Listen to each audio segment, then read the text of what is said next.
കണ്ടില്ലേ, പാനൂരിൽ ഇന്ന് വെളുപ്പിന് ബോംബ് സ്ഫോടനമാണ്. CPM പ്രവർത്തകരുടെ വീട്ടിലാണ് ബോംബ് സ്ഫോടനം. CPM കാരാണ്.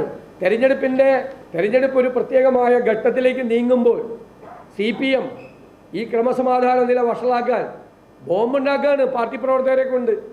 കേരളത്തിലൊരു മുഖ്യമന്ത്രിയില്ലേ, ആഭ്യന്തര വകുപ്പിൻ്റെ ചുമതലയുള്ളയാൾ. കഴിഞ്ഞ ദിവസം തിരുവനന്തപുരത്തുണ്ടായല്ലോ ബോംബ് നിർമ്മാണം.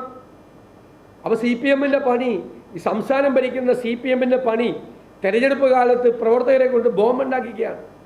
എന്തും ചെയ്യാൻ മടിക്കാത്ത ആളുകളായി ഇവർ മാറിയിരിക്കുകയാണ്. തെരഞ്ഞെടുപ്പ് എങ്ങനെയാണ് അട്ടിമറിക്കാൻ നോക്കുക. പത്തനംതിട്ടയിൽ കണ്ടില്ല, കുടുംബശ്രീയുടെ സ്റ്റേജിൽ കയറിയിരിക്കുകയാണ്. അദ്ദേഹം കുടുംബശ്രീ ഉണ്ടാക്കിയതാണെന്ന് പറഞ്ഞ് കുടുംബശ്രീയുടെ സ്റ്റേജിൽ കയറിയിരിക്കുകയാണ്.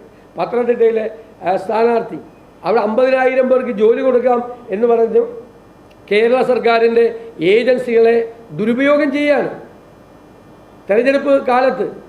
ഇതൊന്നും ശരിയായ കാര്യങ്ങളല്ല.